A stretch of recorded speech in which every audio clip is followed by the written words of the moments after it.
Hey, welcome back to Episode and Surround Podcast. I'm your host, Juan. As always, my co-host here with me. Hey, Trip. Hey, dude, what's happening? Nothing, man. Nothing's happened. Everything's good. I'm assuming you're also good and nothing's happened to you this past week. You're kind of right. Oh, okay. Yeah, good. sure. Cool. I'm good. I'm good. I'm doing good. Doing good. Hey, this week we're going to talk about Earwig and the Witch. It's the new Studio Ghibli movie that's on HBO. Mm-hmm. And we are for sure going to talk about it. Yup. Yeah, we'll get into it. I really don't want to say too much because I feel like I got a lot to say. I probably have nothing to say, but I want to talk about this. But disappointment, I guess, yeah, is a solid. Anyways, we'll get into that later. But how have you been? How's this past week been for you? Man, I would love to go first about how I've been, but this week I've been really worried about a friend of mine, and some bad stuff happening with him. So I've been really stressed about how he's doing. So I'd really just appreciate if he went first and told me about how his week was. All right, it was fucking awful. Really shitty week for me. I don't recommend anyone having my week. So it starts out after the last podcast that we had this chick who was set to move into an apartment. It was like Thursday. She was set to move in. Everything was good. She was difficult the day before. She wanted to see the apartment before she signed the lease, which of course makes sense. But usually it's not ready until like the night before people can move into it. And we don't like showing people a dirty apartment because then you're going to feel like your apartment is just dirty. Mm-hmm. That's just what it is. Anyway, so I called her in the morning, was like, yo, what up, Tommy? When do you want to come and move here? What's your deal, man? And then she didn't call back. Instead, she emailed our generic, like, if you need help, email this email off of our company's website. Not our property email that everybody has and that she had already. She emailed the weird one that has a delay of getting to us. And she's like, had to change the plans for a living situation. Bye. Oh, dipped out, yeah? Yeah, like the day she was supposed to move in, which normally sucks because it's a little harder for me to do my job. But I cared so much about this because the nicest people that I think I've ever met working at this job, they found a home and suddenly had to move in, just like drop of a hat. So they gave their notice and moved out 4 days later. And they were like, we understand, like, we'll have to pay for the rent until the end of our lease, which is about 2 months. Mm-hmm. And yeah, just let us know how much we owe. So they paid for the 3 days of February that they had to. And then this chick was supposed to move into their apartment. And now she's not. And now they have to pay. I have to call and be like, hey, nicest motherfucker, you owe us $1,200 now. Sorry. So sucks. Yeah. Might be next month too. We'll see. Just because this chick backed out the last second. So I was really frustrated to like. I said that I was going to work hard on like getting this all done for him. And I'm a person with a lot of integrity if it's something I care about. And I feel like my whole job, I fucking hate my job. I hate my industry. It all sucks. The housing industry is bullshit. I'm just here to try to help people as much as possible because it sucks. People lie to you. They manipulate you. They do a bunch of bullshit, and I don't like that. So I wanted to help these people out, and now I feel like I'm one of those people that was manipulating them, or at least that they see me as that, even though I was working hard, and I got somebody for that apartment in like a week. Like it was instant. I was like, hey, Michael, guess what? I did it. Tommy's moving in. Nope. Didn't fucking happen. So I felt like a piece of shit for that. So that was a really shitty start to that. And then, I had a pretty good weekend. Nothing to complain about. It was a good time. Played some Sea of Thieves. I watched some anime. I finished Doom Patrol. Had a really good time. But then Monday morning at like 8, I get a text from my coworker that I worked with on Wednesday and Friday the week before.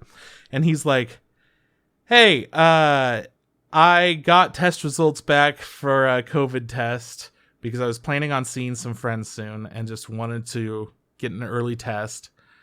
And it came back positive. I'm asymptomatic, so I'm sorry about this. But I already told the main office, sorry, good luck. And I'm like, fuck, okay, great. So I might have COVID. Very rad. So I start calling everyone. I call Emily and I'm like, yo, man, we got to go get tested. I'm going to call Ryan right now. Let him know what's up. Yo, Ryan, what's up? Talk to Alan and Emily. We are all going to go get tested. We're not coming into work today. The whole situation, explained everything. Oh, don't worry. We're good. Nothing happened. I just sat at home anxious as fuck for the next 3 days. And as of 2 hours ago, I got a text that was like, you good dog. So here I am, good dog. And I have to go back to work tomorrow and fix everything that's gone wrong in the past 5 days that I haven't been there, which it was already not at a great start when I left for the weekend. So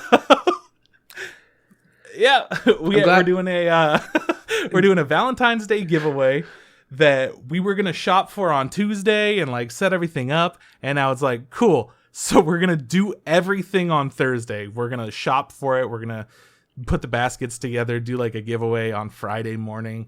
It's just a lot at once. I don't know, man. It's some shit, but I'm good. I'm glad you're not sick. That's all I can say. I'm sorry you had to go through that. It must have been tough. Yeah, but I'm glad you're okay. Yeah. I've had a weird few days off, man.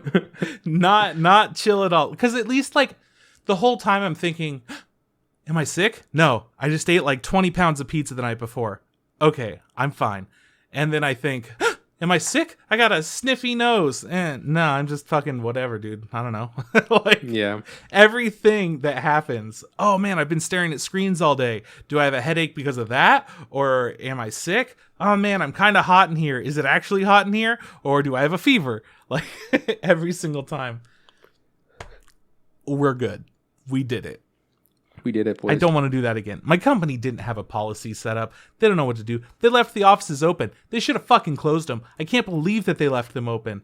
I am just shocked. I am upset, but whatever. Because who knows how many other people have come into contact with that. Because I worked with 2 different people on Thursday than I worked on Wednesday and Friday. So those people are potentially infected because I was with the guy that was apparently... he took the test on Friday and he tested positive for then. So he would have had it on Wednesday. Yeah. Just the whole thing is like, seriously, this is how you guys decided to handle that? Like, it could have been so much worse. We got really lucky. Mm-hmm. And it's been a year before anybody in our company has tested positive for it. We had a cleaner test positive a couple of weeks ago, and they told all the cleaners to stay home. That's what they did.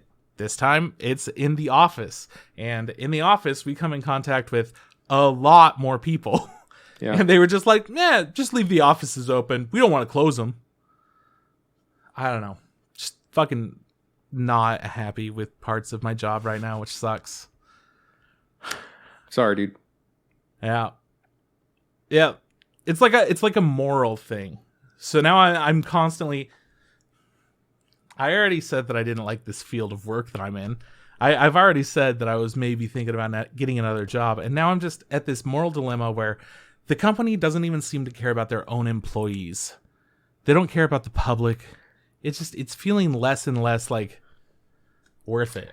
Dude, from a moral perspective. Yeah, because financially you got a pretty sweet gig. Oh yeah, I'm doing fine. Yeah. I mean, it might be time. It might be time to actually like make that next step and be like, cool, I gotta figure out what else I can do besides this. If I did that, then I'm getting the fuck out of Chico. Well, yeah, I mean, so that's why it's a 2-step thing of like, I don't know what I want to do. Yeah, but I'm saying like this might be the thing that makes you do those 2 steps. Like it might be. It might be like, I mean, this could happen again next month, and it would be handled the same way again, dude. Just like if this didn't wake them up, like for them to kind of like reconsider the way they're running their business, it's not gonna change it a week from now. Because like you said, like last week, 2 weeks ago was the cleaners, but now it's in the office and they seem to handle it the same way. They're like, actually, they handled it worse. They didn't send everybody home. They said, okay, just don't come into work, but we'll still work the office like normal. Like that's... Yeah, just the 4 of us that were in contact for sure on Friday. Yeah. And that was it. Nobody from Wednesday or Thursday, they were like, that's too far back. We can't think about those. Yeah. Yeah, that's not how apparently that's not how COVID works in their eyes. So yeah, it is what it is, right? Like I can't imagine how you feel. I've felt, I think last year around like November, I wasn't feeling very good, and I went through the same thing of being like, it was like, why is my head hurt? Why am I hot? Why am I like, is it this? And I go like, it's probably just a cold. And then I didn't get worse, and I was like, you know what? It's just my fucking head playing games on me. So I can't. So being stressed for 3 days, especially when you actually had someone that was next to you that was sick, I can't. It must have been brutal, dude. And it was even worse though, because I'll admit it, I fucked up. I was supposed to send a work order out for these blinds to be cleaned for an apartment, but it wasn't loading him on my phone in the apartment. And I forgot about it when I got back to the office. Because in my head, I was like, I already did it. Like, I have other work that I have to do now. And just forgot about it, right? So we had to go in there and clean all the blinds. We don't have a blind cleaning machine.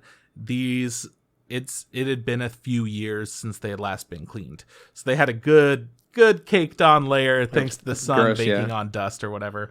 So yeah, we had to all... 3 of us, one person had to watch the office, you know, but the maintenance, the leasing agent, and myself all went into this apartment, and we were cleaning the blinds, and then we were definitely close to each other. Everyone was wearing masks. We wear our masks like all the time. So we were all wearing masks, cleaning these blinds, and then I'm like, but we were still really close to each other on that day, and like touching stuff, right? Yeah. Fortunately, we were also using bleach products. I mean, it was a false...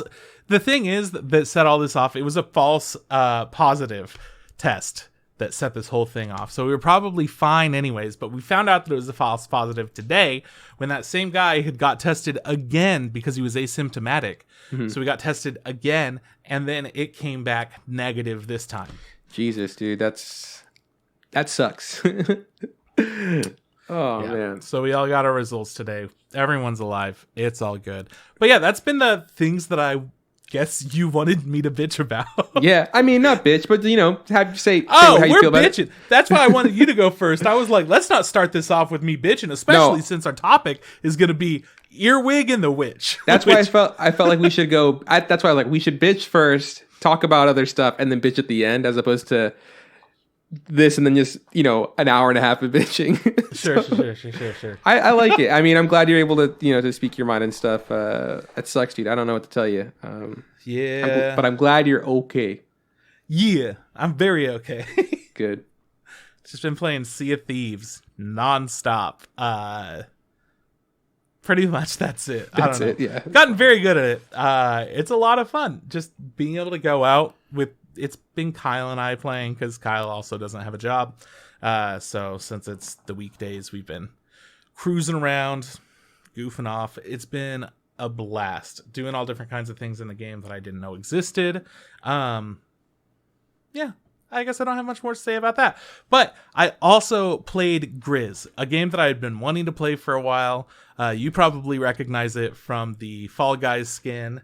It's this indie game made by Devolver Digital and came out a few years ago.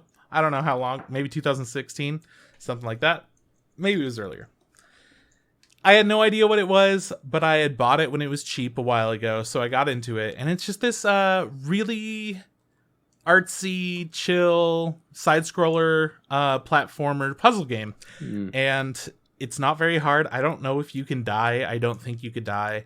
And it's the story of a girl versus her self-perception, her anxieties, her something. I don't know. It's pretty looking, dude.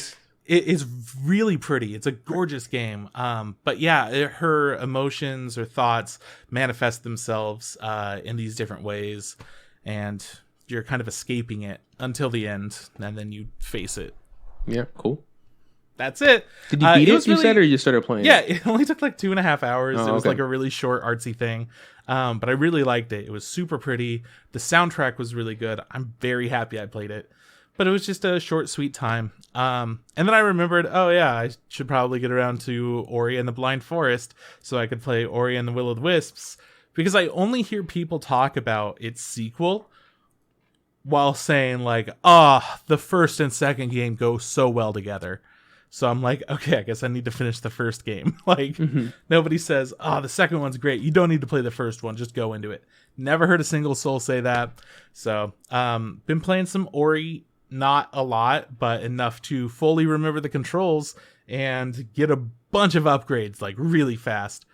So I think I might be close to finishing it, but it feels too short if I am. I think I've put in, like, 3 or 4 hours, and I have almost all health, almost all upgrades. Like, it's weird. It feels weird. It's fun, though. I really like it. I want to play more of that. And I don't know if I've been playing much else recently in my free time. But I did learn a cool thing. I've been reading the Avatar books, right? Mm-hmm. I found out how Kyoshi was confirmed as the Avatar. And it's pretty fucked up. I really like that.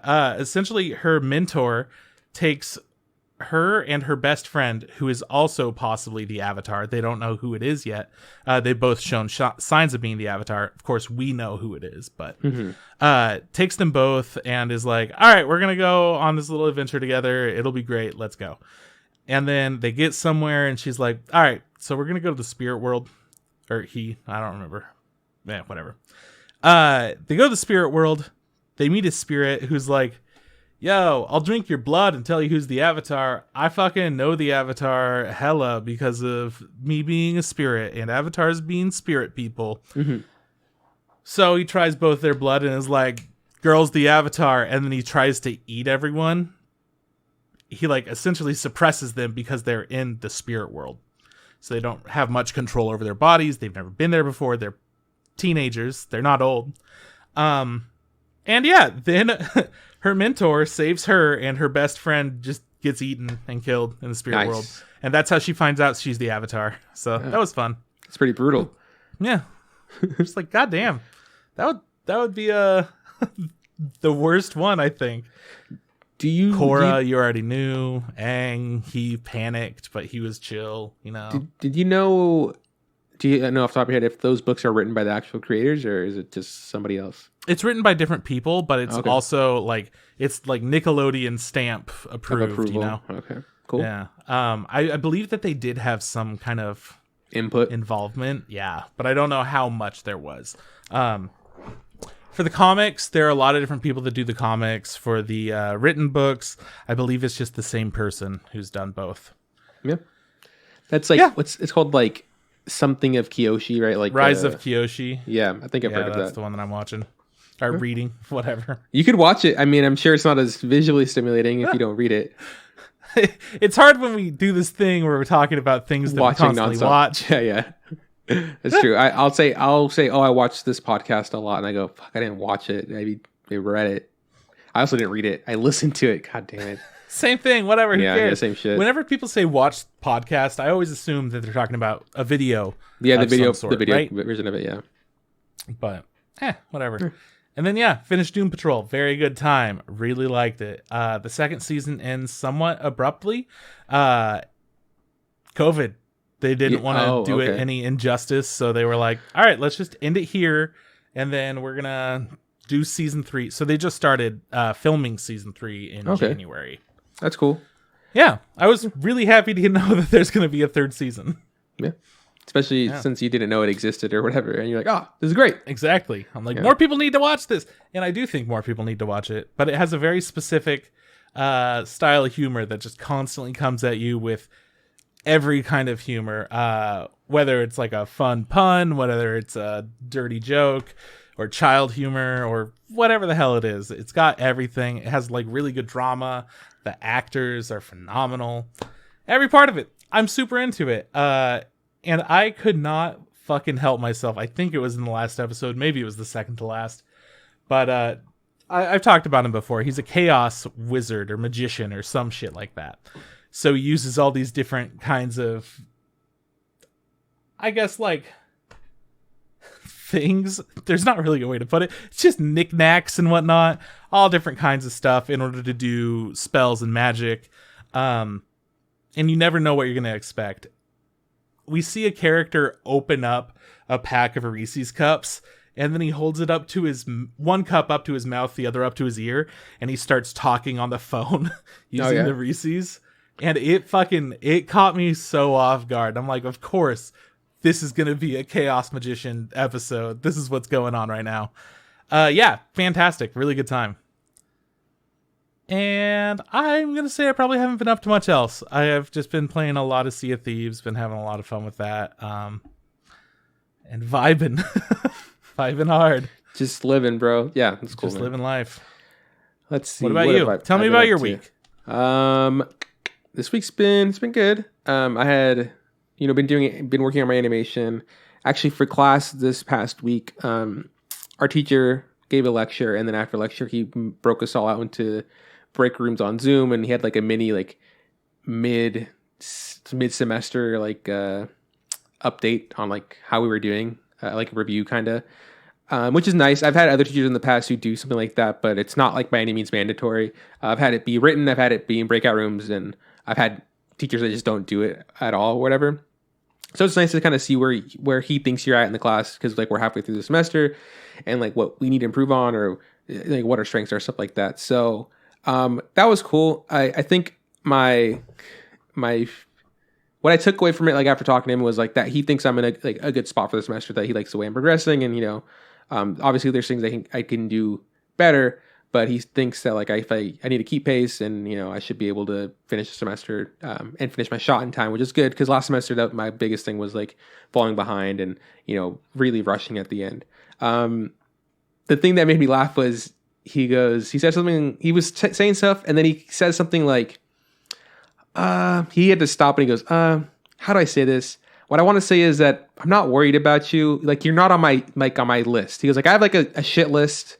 And he said it like that. He's like, but I don't mean like the shit. I mean more like the students that I am worried about, because I need to keep an eye on them, because of they're not at the spot that they need to be at. It's like, so you're not on that list. It's like, oh, cool. I'm not on yeah, this. that's exactly what you needed to hear. Yeah, so it's like, yeah, great. Like, I don't want to be on that list. He didn't say I was at the top of the class. Like, oh, nice, middle of the pack. That's what I'm talking about. Yeah. So it was good. I'm feeling, okay about my shot where I'm at. I would love to fucking be done with it. Be like, cool. But obviously, yeah, I just got to put in the work. So that's going. What else? This weekend was Super Bowl. Sierra had the giant, she had this giant menu of things she was going to make. And I was like, Sierra likes to host things. They're like, hey, we're having a Christmas party or a Halloween party. And I was like, isn't it just you and me, being, going, watching the Super Bowl on Sunday? She's like, oh yeah. And I was like, okay, let's pull it back. Let's pull it back, because we can eat food. I don't think we could eat all of that food. So she cut the menu down, and, she made 7-layer bean dip, potato skins, buffalo wings, and we had beer and lemonade and margaritas and stuff. It was a good time, her and I hanging out, watching the game. The biggest downfall was the game sucked. It was so fucking boring. It was supposed to, the worst part of it was the teams that were in it was Tom Brady's Buccaneers, and the Bucs have never gone to they've won a Super Bowl before, but this was the first time in a long time they've actually made it to the playoffs. And they're like, Tom Brady's the GOAT, he's gonna get us there, and he did. And then Patrick Mahomes, Chiefs, which they're last year's winners of the Super Bowl. Everybody's like, they're really good. They're probably going to win it again. And there was a lot of before the game started, talking about hey, this is going to be a Super Bowl for the fucking ages, man. These are two amazing quarterbacks with two amazing teams. It should be fucking epic. And it was a fucking beatdown. Tom Brady beat the shit out of the fucking Chiefs. The Chiefs just didn't help himself at any point. Patrick Mahomes was running around like crazy. He got hit so many times. The final score was 40-9 or something like that. And I was like, And the worst part is that I didn't care who won, because I don't go for either of the teams. I would have been okay with Tom Brady losing, because fuck Tom Brady. It would have been funny to see him lose at his own in his own home field. And also would have been cool with the Chiefs losing, because fuck the Chiefs. They're in the same division as I am. I don't care if they win again. But all I wanted was to have an entertaining game, and it wasn't. It was having someone get beat up, and then they die, and then someone keeps beating up a dead body. So it was just really boring to watch. And the halftime show with The Weeknd also kind of sucked, and the commercials also sucked. There's a really weird commercial this year. it was for, I think it's called Oatly, which is like an oat milk company. And it's just like this giant field of oats, I'm assuming. And there's a man sitting with his like keyboard, his electric keyboard. In the corner, it says, it said something like, it said the person's name and it said CEO of Oatly. And then he very poorly sang this song about oat milk. It was just like, oat milk is milk for humans, not cows or something. And I was just like, what do you, it was horrible. It was it was otherworldly. It was like someone taught, it's like he was an alien and someone explained to him what music was, and then he had to go write a song for the Super Bowl. It was so bad. And I was like, I had to like Google it. I was like, yo, like people like, I can't be the only one that's like experiencing this. And it was just this whole thing of like, so many people were just like, dude, this is fucking horrible. What is he doing? And then there's a huge collection of people being like, oh my God, what an amazing commercial. He's so funny. This is the most wholesome thing I've seen. I love oat milk now. And I was just like, I guess they did it. I guess they successfully, spent their money, and like now people are talking about them. They were even selling shirts that said, the Oatly was selling shirts that said something like, oh man, that Super Bowl commercial really sucked, didn't it? Or something like that. I don't know. Okay, damn.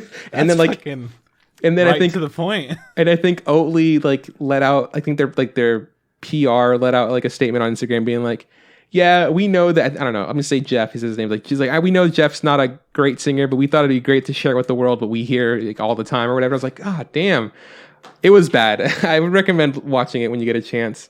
I want to. Yeah, for sure. But yeah, Super Bowl sucked. What a lame Sunday. What else have I done? Oh, I finished King of the Hill, which isn't something new to me. I've done that in the past. I don't remember if I've ever finished it, because when did it stop airing? Oh, I don't know. It absolutely stopped airing. I think we must have still been kids, because I remember watching a lot of reruns of it. Sure, but it was still going on for a while. I think so. Anyways, for some reason, I felt like they brought it back for like a couple of seasons. Okay. They did. The show was supposed to end very, like, while watching it, there's an episode where Luann gets married to Lucky, and they have a wedding in, like, Hank's backyard, and, they get married or whatever, and they're walking down the aisle after they get married, and you just see everybody in the town, like, every character ever is there or whatever, at the wedding. And it feels very like, oh, everybody's getting their last seconds to be on screen and then say goodbye kind of thing. So that was the plan. And then they had planned to cancel them. Then they got the green light for more episodes. And then the last episode, I think, actually happened because the voice actor for Luann, she died. She like overdosed or something like that. Mm-hmm. It was cancer. I'm not sure, but she's the girl that was like the main love interest in like 8 Mile. That's what I remember her from. But yeah, but then she passed. Yeah, then she passed away, and they're like, well, I guess we're pretty much done.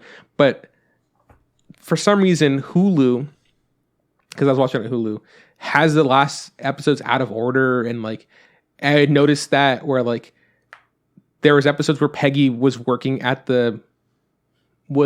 had met someone, he was talking to someone because they knew each other because they worked together at the newspaper, and then episodes later it was just like her meeting this person for the first time and then her getting her job, and so they were aired out of order. Is a bunch of fucked up stuff. So I watched the last episode and then a few more episodes, the actual last episode, and then a few more episodes, and so on Hulu it ends with Khan being off his antidepressants and building the super mega grill for propane, how is it called, Grill Stravaganza.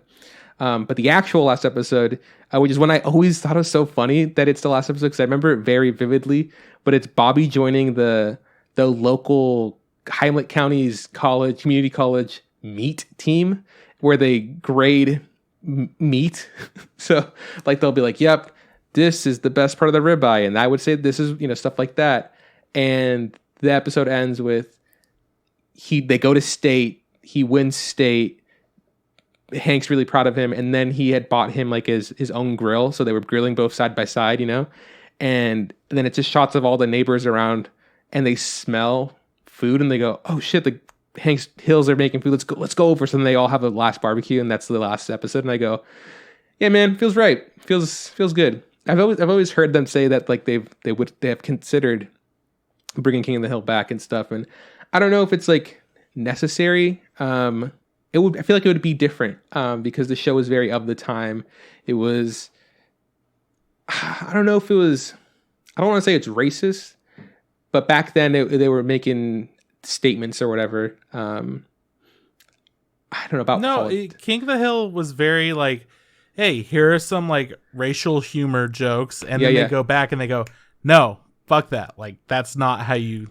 Yeah, it was. Exactly. Yeah. I think so. It was very progressive for the time. So, who knows if like it would play now, like people would want to see that, just because like people's tastes have changed. Like for adult, especially for adult humor and stuff.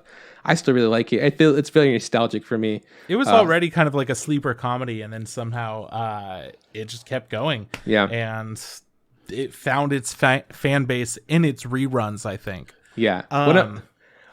One of my favorite things is that there's this guy on TikTok who loves King of the Hill, and he's just like, this is how they would do this, and he just explains why they would vote for who in the elections, or like, right, yeah. And I think those are so funny, and I go, that's pretty funny. This person's really thought it out. But anyways, so I finished that. I started watching Doom Patrol, watched the first episode. I really enjoyed it. I think the humor is like is for sure up my alley. I don't think it's for everybody. Like I couldn't recommend this to like my in-laws or whatever, but I was like, that was some good shit. The first episode ends in a very weird, wacky spot, and I go, yeah, for sure want to watch more of this. I also started watching The Sopranos because it's on HBO. I accidentally clicked The Sopranos instead of watching something else I wanted to watch, and I go, well, I guess I'm watching it. Yes, so yeah, exactly. I guess I'm watching Sopranos. Full speed ahead, let's go. I think I'm like 5 episodes in. It's fine. It's not like the most amazing thing, but I am entertained. And I think if I would have watched this back when it was airing, I mean, I probably would have been on like a 9 or something. But if I was an adult watching this, this shit probably would have blown my mind. Like, oh my god! But I am entertained, and I'm gonna keep watching it. I guess nothing has deterred me from it. The only thing I'm really hung up on was in the first episode. Tony Soprano goes to the therapist, whatever, and we get to see parts of his family and stuff. And we see his daughter Meadow, and I very vividly remember how she looked. She wasn't very skinny. She was a little heavier, not like fat, but like, a little more full. She was also a teenager. She what's the word? She had like darker skin. Her complexion was like very tan. She had like darker hair. I was like, okay, cool. And then episode 2 happens, and then stuff, the people are talking, and then all of a sudden Meadow is there, and she's talking to her dad, and I go, who the fuck is that? Like I didn't recognize her, and I was just like, I had to pause it and look at her face. I was like, is that the same person? Like she looks way skinny, and her skin's a lot lighter. I was like, maybe. And I keep trying to find it online, but I don't want to like go online and be like, hey, this kind of stuff, because I don't want things to get spoiled for me. But yeah, it says like that this character has been playing her since the pilot. Like the actress has been playing her since the beginning. I was like, I don't think she has. And so I'll be watching the show, minding my own business, and then Meadow shows up, and I go, yeah, but are you the Meadow from the pilot? I don't remember. So if you could look that up, I'd appreciate it. Yeah, you got it, man. I am working on it right now. Cool. Last thing, I just want to throw this in because Kate told me how much she enjoys doing when I talk about giving some troubleshoot for my parents in Mexico. My mom texted me this morning. She's like, hey, I need help doing something. When you wake up, give me a call. I was like, okay, cool. So I gave her a call, and she's like, okay, well, I need to update Zoom. I was like, all right, we've done this before. Let's fucking do it again, And she's like, she's like clicking the things, and she has a Mac laptop like I do, and it has the feature to like, I think I've shown it to you before, where like you can scan your finger for your password or whatever. I swear, Trip, I purposely set it up so she could use that thing, like she could scan her finger. That way she doesn't remember her password. She'll always have her fucking finger with her. So it's asking for her finger, and I go, Mom, I need you to put your finger on, like in the top right corner, there's like a little box that's a button, but it looks like glass. Just put your finger on it, and don't push it, because if you push it down, you'll turn it off. It's like a power button also. Like just put your finger over it like you're scanning it. And she's like, okay. And she's like, over here. She's like pointing at the escape button. I was like, no, the opposite side. He's like, oh, okay, over here. And I'm like, no, that's diagonal. Like, I need you to go up more. She's like, okay, here. I'm like, Mom, there is literally an arrow pointing that's moving, like highlighting, like telling you where to put your finger. She's like, oh, okay, I see it. And she goes, so I'm going to push it down. I was like, no, just lay your finger on top of it very gently. And she's like, okay. So she's like, and nothing's happening. I'm like, Mom, lift your finger up and then tap it down again. And it just wasn't working. I was like, oh, I can't fucking. I'm like, okay, what's your Zoom password? And she's just like, oh, no, I'm like, cool, Mom, just type in your password manually. Like, here it is. Type it in. Good to go. Because I know where the password is, right? Then she has to Zoom updates it. She has to log in, and she's like, okay, now it's telling me to do this thing. It also did one of those things where it's just like, hey, who are you? Put your password in. And I was like, she doesn't know her password for Zoom. I was like, well, fuck. Okay, hit the forgot button, send yourself a thing. On this end, I will. So then I'm over here on my email and I make her a new password. I send her back. My mom put this password in, hit enter. She hits enter. And then the fucking 12 boxes pop up and they go, hey, click all the stoplights. I was like, no. Someone's like, okay, Mom. I was like, all the traffic lights you have to click to prove that you're not a robot, right? And she's just like, okay. She's like, this one? Yes. This one? Yes. This one. I was like, no, not that one. Are there any stoplights in that picture? She's like, no. Well, then not that one. It's like, this one. I was like, is there stoplights in that one? She's like, no. I was like, no. And I go, okay, Mom, just down one. And then she'll go like down and she goes like, this one? I go, yeah, yes. So I was like, I finally got her to click all of them. She hits enter and she's like, hey, look, it works. Oh my gosh. She's like, great. I was like, cool, Mom. Is there anything else you need? And then I spent another 20 minutes helping her just update other things on her computer. He's like, it's really slow out here. I was like, yeah, Mom, it's because you're in Mexico and they don't have fucking good Wi-Fi to save their lives. Yeah, I love talking to my parents though. It's always a good time. Especially, it's so hard when you're just like, I want to help you so bad, but like it's so frustrating, and I just want to help you so bad. It's funny because like I'll call her, and if it's something where I go, okay, I can talk you through it, I'll talk her through it. But then I was like, I need to see it, right? So I go, okay, I'm gonna send you a video chat. Then I'll send her a video chat, and she's like holding the camera really bad. And I'm just like, oh, okay, Mom, I'm trying to be patient. And then there's times where like I go, okay, Mom, you have to hit Shift, and the C that's the first letter. And she goes like, okay, so she has to put down the phone because she has to use both fingers to do it, And I go, oh God, this is a whole thing. But yeah. It was nice to talk to my mom. Yeah, man, it sounds like a nice chat. Man, I found the answer to your question, and you are whack. It's the same person. Yeah. Okay, you see, I think they must have shot it, and she must have like had a growth spurt or something. Maybe there's like a break between when they filmed the pilot and when they had the second episode, because she looks a lot different. She looks like she had lost weight and like gotten taller, which is my guess. I don't know how old she was supposed to be in the pilot. But in the second episode, she's getting ready to go to college. I think she might be a junior or senior in high school. And it's like in the first pilot, she didn't feel that old. Like, yeah. Anyways, I don't know. I just remember like being really thrown aback. I was like, who the fuck is this bitch? That's not Meadow. And I was just like pausing it, like looking at her. It's like, I have been drinking. So, I mean, I could be wrong, but I don't know. Anyways, that's Tech Talk. Shout out to my girl, Kate. She loves Tech Talk. That's it, man. Do you want to talk about anime we've been watching? Sure. You want to talk about it first? Yes, I would love to talk about it first. I watched the most recent episode of Attack on Titan. How was it? Can I be honest with you? Yeah. I was pretty bored. I did not have like the best time. It wasn't very action heavy. There was a lot of dialogue and stuff, and some backstory was told, and I don't know. I just wasn't like super into it, which is kind of disappointing. But I mean, it was still good. But I know that we had an episode earlier where our boy talks to our other boy. I don't know if we said who talked to who or whatever. And it was literally just all of them talking. And I was like, this is a great time. This time I just, I don't know, man. My heart's just not in it. They ruined the show. That's what I want to say. No, it's still a good show. I just not the most I think, entertaining episode. We did get to see some backstory, and I think the issue with it is how it's told, which is the same issue that we had at the beginning of the season too, to where it's hard to like care about that because it doesn't involve our main characters. And now this episode is like, it's hard to care about it because like we're 3 years in the future now. So like, why are we going to the past? Yeah. But I actually liked the last episode a lot. I had a really good time with it. I liked the fact that people were coming and they were just like, yo, it's just like again and again. What up? What up? Yeah. How you want to do this? Like, it's clear we can kill everyone, but we're not because we're not those people. That was about it. Kind of. I feel like they absolutely are those people, but they're like, oh yeah. 100%.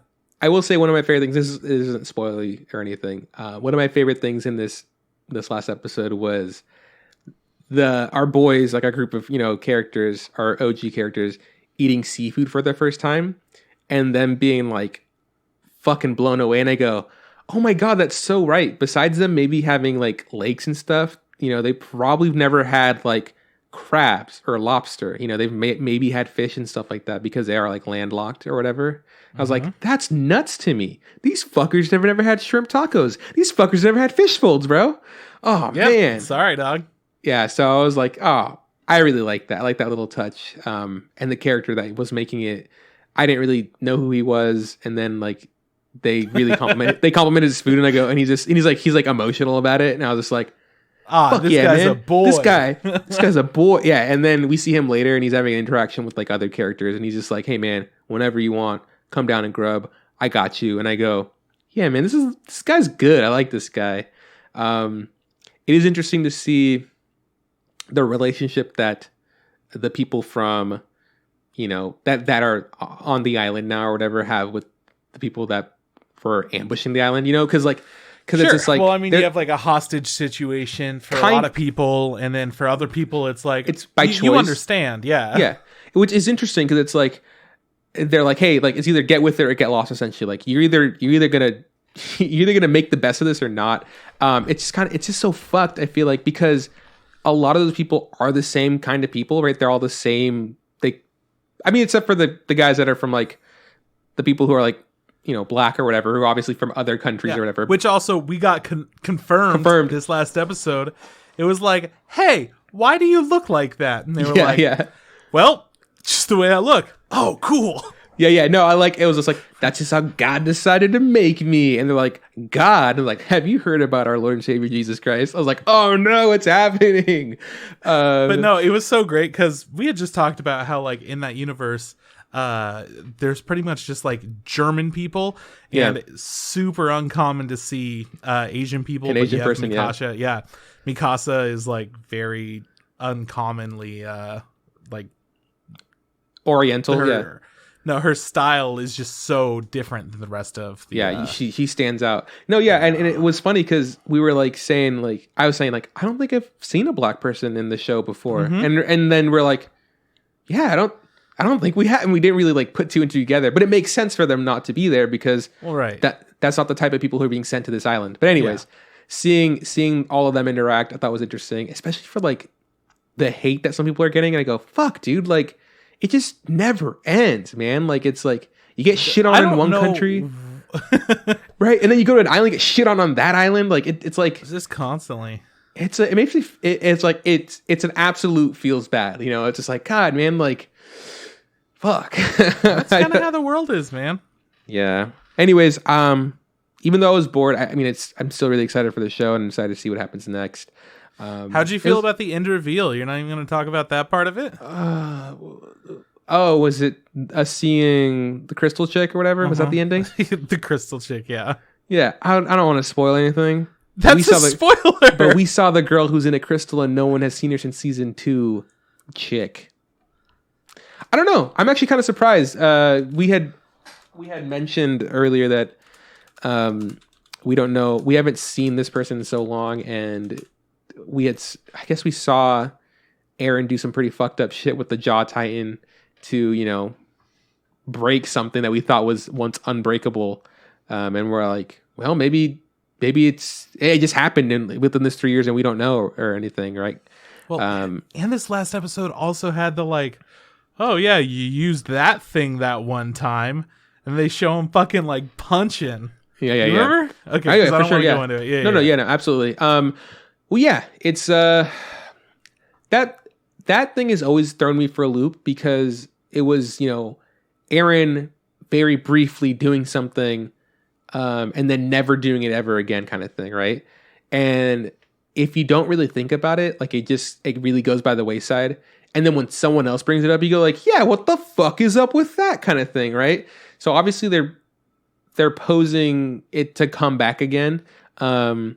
It's one of those things that was now he has it. Yeah, absolutely. Yeah. Yeah. It's one of those things that has been in the back of my mind very far back there, because it hasn't been brought up like the fucking basement over and over and over. So like when it comes up again, I go, oh yeah, fuck them. Give me an answer. I want an answer. But yeah, I'm excited, man. I'm excited. The ending was good. I did kind of forget that for a second. Not as good. Not as good as the meme you sent me of 2 weeks episode, sure. 2 weeks ago. Holy shit, did that blow my mind? There's some really good Attack on Titan memes out there, and anytime Beyblade comes into play, you know that we're having a good time. Fuck, dude. All right, next show. Let's go. Sorry, next show. Okay, next show, Dr. Stone. Yeah. In this episode, Crom got caught, and he's dealing with the big bad, and they're like, "What are you doing here?" And he's just like, I'm with the fucking science guy. Fucking Dr. Stone's my dude. I think his name's Senku. And then on the other end, like Dr. Stone's just like, we got to go get him. And then he's just like, don't worry, he'll be fine. He's done nothing. He'll just keep quiet. He's not going to say anything. And they go, this is Crom we're talking about. He's not going to shut the fuck up. And he's like, oh yeah, we got to fucking get going. And so since they want to get out there to him quickly, but they also want to take all the science supplies with them so they can make stuff on the road, they gotta build a car, my dude. So they build a car. they have to build a steam engine. Dr. Stone is so fucking stupid. Yeah. No, it's just so funny. They're just like, we have to have a solution for this. It's like, yeah, I don't know, like a fucking wagon or something and pull it with a horse. But Dr. Stone's just like, nah, fuck that. Motorized vehicle. We're making pistons, boys. And so they did. And the first the episode ends and we see Crom and I think he was going to get killed and then he didn't get killed. And then there's a guy with like really good hearing that's on the bad guy's side who maybe he's not that kind of much of a bad guy kind of thing going on. Yeah, I'm still liking it. Anime is so stupid. It is very dumb. It's absolutely super stupid. God damn it. Every time that I watch all this anime each week, I go, why? What the fuck is even happening? I also caught up with... Yeah, oh my God.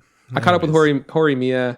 Bro, I'm really liking the show. It's good. It's such a good show. It's just a really charming romance show.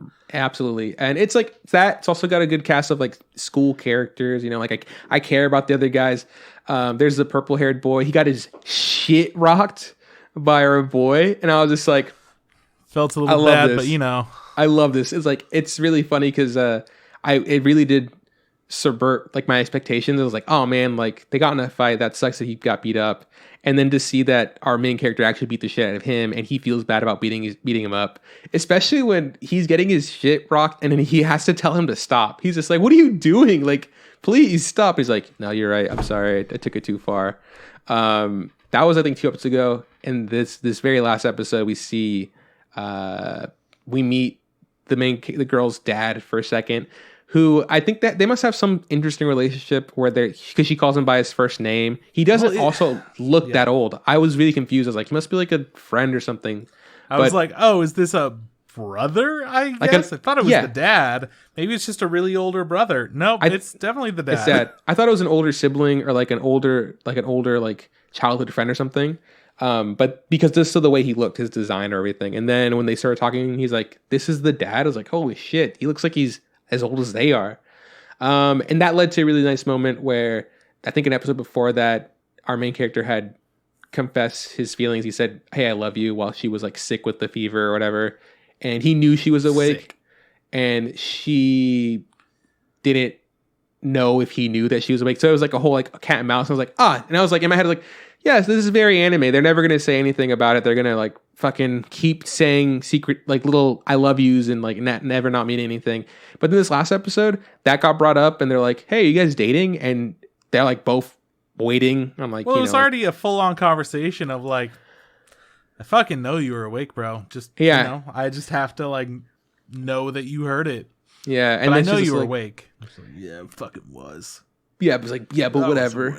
Fucking loser. But it really came down to like him, you know, her saying like, yeah, this is my boyfriend, even though they themselves haven't asked each other if they were dating or anything, or like, are we made it official? But that kind of solidified it. And then they walk home and like they're holding hands and they're saying they want to get to know each other better. And I'm just like, fuck yeah, give me that outro. And then the outro comes in. I was like, oh my god, I love this show. It's just it just feels good. It's like chill vibes. Yeah, man, good shit. It really is. The last show I got to watch this week, there are the shows I want to watch, but I, you know, obviously haven't been able to catch up with them because of other reasons. The Sopranos, animating, you know, stuff like that, important stuff like that, you know. The Promised Neverland. And before you get into it, I will say, this episode, I was entertained. I don't think it would be spoilers to say, hey, there's a time jump, because we know there's going to be a time jump. It officially happens in this episode. And I thought it was done fairly well. The ending of this episode, I was just like, oh my god, what a giant reveal. And then after I thought about it, I go, man, I feel like we really didn't earn that. That's kind of upsetting. And then you and I had talked. I don't know if we were recording or anything. I don't think we were, where we talked about The Promised Neverland. But yeah, I'm excited to see more of this show. But I do agree, it probably would have been better if they did it the way it was supposed to be done. It probably would have been. But it's time for me to complain about the anime and compare it to the manga. Here we go. What the fuck is with those two dudes that were just like, sure would be nice, you know, it would save our kids' lives if we could get our hands on some human meat. You know how there are those kids that disappeared a year ago? Oh, that would be cool if they were here. And then they just happened to be there. Who fucking knows how far it was from like wherever the kids were originally? Why would they assume that the kids might be nearby and conveniently have a whole chase through the town? Why would they let the two team dumbasses come along with them without like other moments of responsibility before that? Trip. Okay, I'm going to have to tell you to calm down, because those two guys were saying all that stuff, and not only were they conveniently in the area, they were right around the corner. Trip. That's pretty convenient. That's some solid writing, okay? And they're geniuses, okay? These kids are geniuses, so if they have to let two other kids that are also geniuses come out with them, I think the geniuses know what they're doing. At this point, they are no longer geniuses. There hasn't been a single thing that I've seen that makes me go, these kids are like next level genius children. Not once. But man, aside from that fact, the whole episode, I just had such a problem with the way that the plot was progressing. And then it turns out that it was just to show off the city. They didn't need to do it like that at all. I feel like they just keep dumbing shit down, and they don't need to. The viewers are smart enough. I think once the kids left the farm, the school, once they got off, I think it's like a magic magnet thing. Like the further away they are, the less their intellect is. Like the world has corrupted them essentially. They're no longer, you know, what's it called? Like choice cuts, you know, Wagyu beef, you know, fucking Kobe. They're no longer that. I think they're like, but everyone is just like, gotta get my hands on that on this genius meat. Yeah, but they're fucking stupid, man. Anyways, I got my own problems with it. Biggest problem, I'm just gonna say this now and throw it in the news description below. Next week's episode is a recap. It's episode 6, and it's already a fucking recap, Juan. Isn't the show only? It's only 12 episodes, right? It's not even 2 core. No, it's 12 episodes. Essentially what's happening is Sword Art Online Gun Gale Alternative or whatever. That had a recap in it as well that was fucking stupid. Cloverworks has done this shit in the past, but it's also been for an original story. And like, who knows? Maybe they just didn't have enough.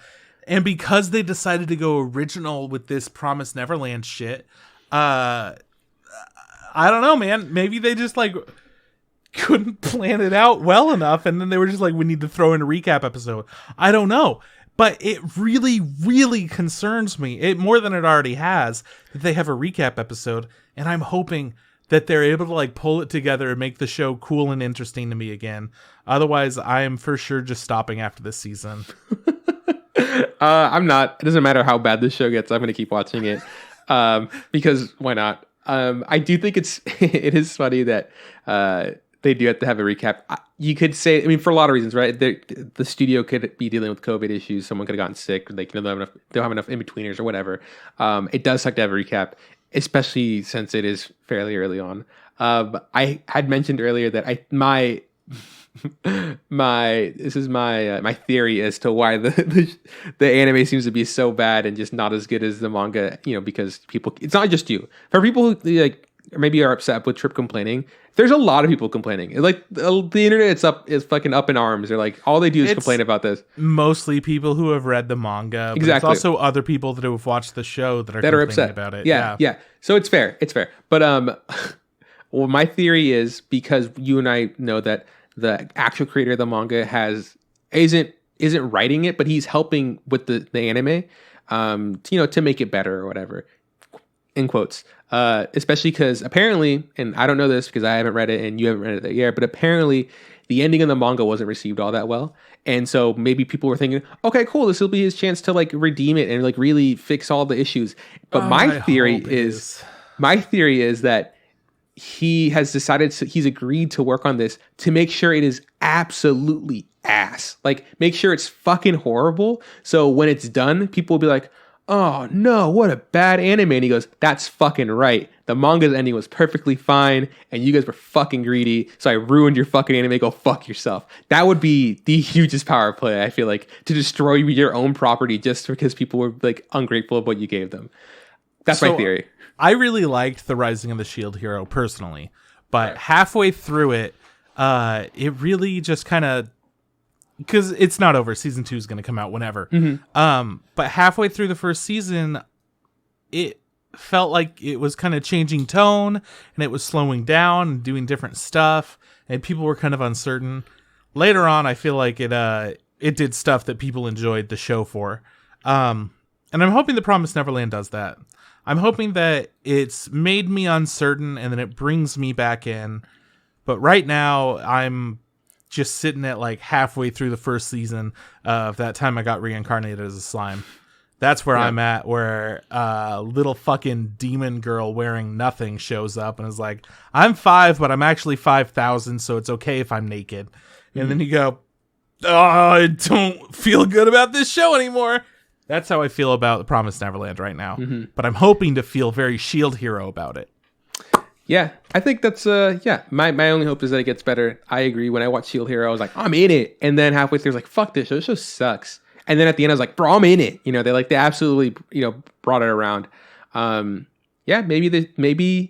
my theory is wrong. Maybe they're actually making the best show ever. But right now, has yet to earn the title of best show ever. Season 1 of The Promised Neverland is still really fucking good. Season 2 has been fucking the best show ever. It's great. It's Instagram podcast stance. Controversial. Controversial. Yeah, absolutely. That's all the anime. That's all the anime I got to watch this week. What about you, man? You got any more? I have a couple more. Yeah. So Wonder Egg Priority. We got the 2-parter, right? So second part of that happened. Okay. So right. Because there's one episode that comes out today, I think. Right? Yesterday. Or yesterday? Yeah. Okay, good. You haven't seen that one either. Dope. No.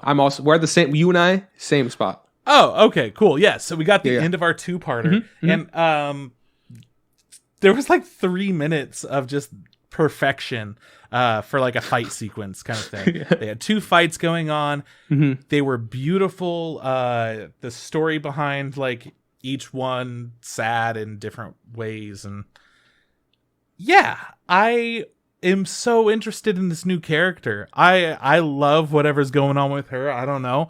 Seems like her best friend or sister or somebody who knows. Not sister. That was a joke. But you didn't even crack a smile. Because I was like, what are you talking about? Like, oh, I get it. It's a joke. That's absolutely not her sister. No. But maybe. But yeah, this girl that was in love with her had killed herself from jumping onto a subway track, from what I could tell. We don't know for sure that all of these deaths are suicides that cause our main characters to want to help and get their friends back. But I'm pretty fucking sure they're all suicides, unless there's like a whole twist. You think this one's a murder? I don't think so. No, I'm saying like all of them could be something different than what we're seeing. Because it does seem like they're all suicides, but the main character's friend also seems so strong that she wouldn't commit suicide. Seems more like she might have been killed and it might have been made to look like suicide or something like that, right? Well, can I ask you? You can. Thank you. Because this last episode, like I said, I did watch that one last week. In this episode, do we have that small moment where like we see our main character walk in on her best friend and their teacher or their guidance counselor or whatever? Or was that 2 episodes ago? I think that was 2. But that for sure happened, right? We don't think we talked about that. When that happened, it did open up the idea that you're mentioning now, like maybe it's not all isn't what it all's not what it's meant out to be. She seemed very in control of how she can get other people to I guess be punished or like have to accept that they're like shitty people or some way. She seemed very in control of those situations. She just needed somebody else to help. And yeah, I don't know. I'm weird. Very interested. Seems like a sketchy character. I don't know what her true intentions are with or were with it's such an interesting show. I fucking love it. I almost feel like the show's doing a good job of like making us wonder, but I do think deep down it is her. She did kill herself. That's what I think. I think she absolutely killed herself. I would be really surprised if it's not that. But right now, all my money's on like, yeah, she killed herself, and she was a very sad, broken person, and it was just all up front. Yeah, there's also that. I mean, it seems like she's also.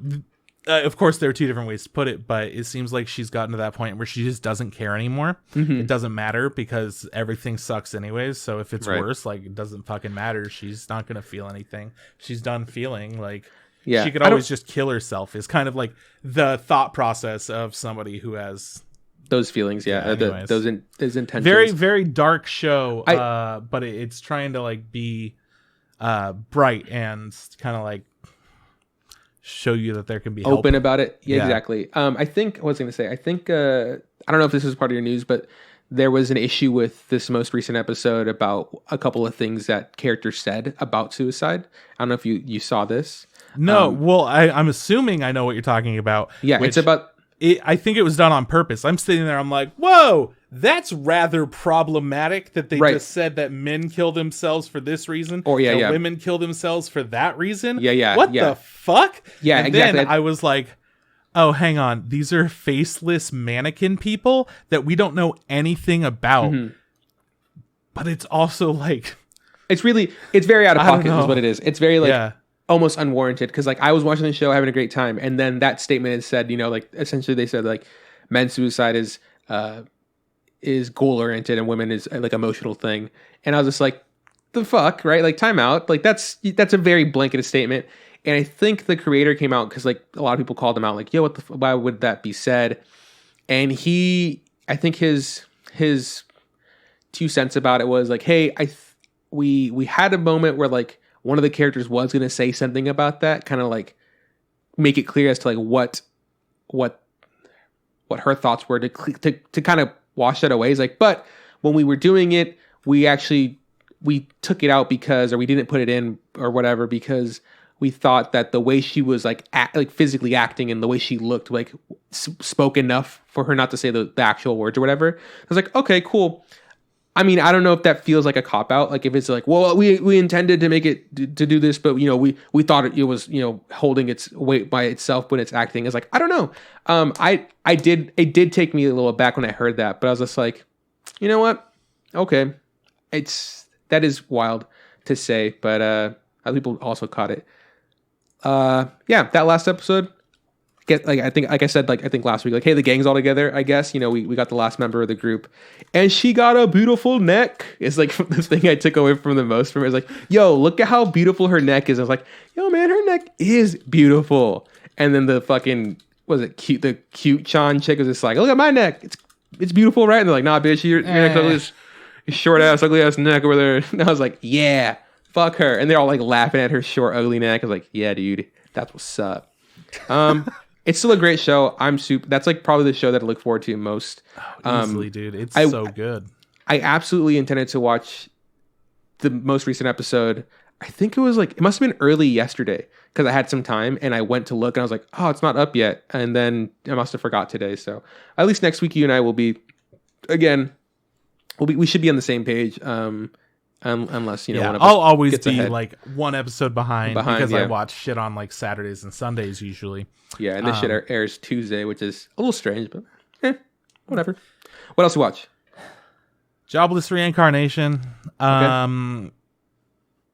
I don't know, man. I feel really mixed. Well, it turns out that the dad's a bad dad. Let's just put it that way. It's not necessarily that he's a bad dad, but he is a bad dad for other reasons than what I was going to say. Anyways, we find out that the maid is pregnant and it's the dad's kid. And then we find out, oh, they actually knew each other back in the past and she had a thing for him in the past. Oh, and then we learn out about how the dad raped her. Whoa, hold on. They were younger. Time out. Not you said bad dad, not the worst dad ever. We're talking about bad person in this situation, not bad dad. Yeah, horrible human being is what you're saying. Yeah, horrible person. Oh, that's fucked, dude. But it turned out that this situation is the maid seduced the dad. And how did she seduce him? Well, she was just like bathing herself with her door cracked open. Classic seduction. And that was it. So anyways, fucked up dad. Yeah, very fucked up. Show. But I also feel like that's I feel like that's some middle-aged type shit where like this knight is just being a knight and he does whatever he does. Same with like Viking shit. Like you just take what you take and you get what you get. Yeah. And I was like, fuck this person. Still am like that. But the kid convinced essentially the mom to not be mad at the maid because it's going to be his sibling too. Man, yeah. Anyways, he's going off to do some his dad won't let him go to school for more magic. Instead, he's getting a job so that he could go to school for more magic. And the job that he gets, his dad hooks him up with one. I don't know how old he is, like 6. He's still a fucking baby, whatever. He gets a job to go and like be an adventurer's like helper. So this ripped as fuck beast lady is who only wears like a bikini is his new boss and they're gonna go and travel together and adventure and stuff. And I'm like, it still looks so good, and parts of this world building I really like. I like how it handles a lot, but a lot of these characters I'm like, fuck this. And a lot of the character design I am like, okay, so we're just tits and ass on every girl, and for guys they're just like ripped ass hunks no matter what. And those are the only options. We got nothing in between. Everyone is just hotties for the body, which is fine, whatever. But also, like, I don't know, man. It feels like this is really on the verge of being some, like, super ecchi bullshit or some, like, really good isekai. I'm not convinced. You wouldn't happen to remember what studio does that, right? It's the only one that they do, but it's like Studio I'll look it up. Egg Firm or something. No, Egg Firm's something different. I don't remember. What's the name of the show again? Jobless Reincarnation. Okay, Anyways, it's weird. I don't really know. I'm still gonna keep watching it because I can't figure out what's going on, man. I don't know. Yeah, dude. It's probably gonna wind up being one of those shows that I'm like, yeah, nobody should watch that. But Studio Bind. Bind. B-I-N-D. I think that's how I pronounce it. Bind. Bind. This is literally their only thing they've ever made. That's wild. Yeah, that's what I said. Yeah. That's anyways. That's crazy. Yeah. Okay. I guess I don't know. You had told me last week that this is a show I should watch. You know, like I was like, oh, I I'll still see it. think that you would like it. Because You I'm personally, bad I man. think you would like it. Because I'm a bad person. No, Yeah, I just think it's the kind of show that you would be into. that sucks. Out. It looks really good though. I don't mean, know, it's got pretty good, like a lot of it. A lot of it's pretty good. And then there's usually like 5 minutes where you go, you know, it's the writing. It's the writing that like it's really good sometimes, and sometimes it's like, What are the you fuck's doing with going your on? characters? I don't really. So, Cells at Work Code Black was about caffeine and stuff. I feel like we've really dipped from like the like super You get high the of cum episode, and then everything gonorrhea, else is and then you're like, ooh. yeah. It's fine. Okay. I still like it. I don't really have much to report back, but if you haven't been convinced to watch it thus far, nothing's going to convince you further, I guess. It's just a dying body in the Cells at Work kind of world. Yeah. We talked about Horimiya. Skate the Infinity. The latest episode that I saw was about the snowboarder going up against a vampire man. Oh, and nice. The whole thing was just like, don't do it, man. I know we said that it would be fine, but look at me. I'm pretty much dead, and I'm like more experienced at skating than you are. Then everyone's like, don't do it. It's bad. You'll do the death. And then he's like, but I'm going to learn how to do not die. And then he learns it, and they have a skate off, and then the cops come, so they don't get to finish their skating. But he was living, and he was living all the die moves. It's stupid. It's fucking dumb, and it's so much fun. Like, Bones is just having the time of their lives with this. Maybe. It looks like they are. I would be convinced if they are. Okay. Yeah. All right. Anyways, regular Cells at Work. It's just more stuff. So what they've been doing is they've been dealing with like lactic bacteria. At first they were like, oh fuck, what's this? These germs are little germs. They gotta die, of course. And then it's like, no, but they're so cute. Just look at them. And then later they go, oh, that's like a lactic bacteria. All right, here, go with the other ones. And they every once in a while will help with problems in the body when they arise. So they're like finding all the different homes for these little like jelly bean boys. And it's cute. It's fine. It's whatever. Other Side Picnic. You're still watching that? Mm-hmm. I thought you dropped it. I pretty much feel like I should. I'm not as interested in it. They came across a bunch of Americans in the other side. They came across not just Americans, a whole fucking army. And there was this giant, like, robot giraffe looking thing that had like human bodies hanging from underneath its body. They were all wrapped up in rope and stuff, and it was pretty terrifying. And these girls are running away screaming, and then the military guys come, and they're on like this railroad track, and they're like, hey, come with us, we'll go this way, we have a camp here. And it seems like they're helpful, but it also might be doing the same thing that like a lot of media does, where it goes, anyways, since they've been stranded here forever and haven't seen any girls in forever, here are 2 girls that show up. So it might get really problematic in a little bit, but who knows? And honestly, the name of the next episode is also like, oof, who knows? The Meat Train. Oh, yeah, I don't know how I feel about that. But they are on a train track, so that's why I'm like, what's going to happen? And we found out that giant creature was actually like a robotic like dog thing. You've seen all of the prototypes of the robots. Yeah, those terrifying stuff, dogs. Right? Yeah.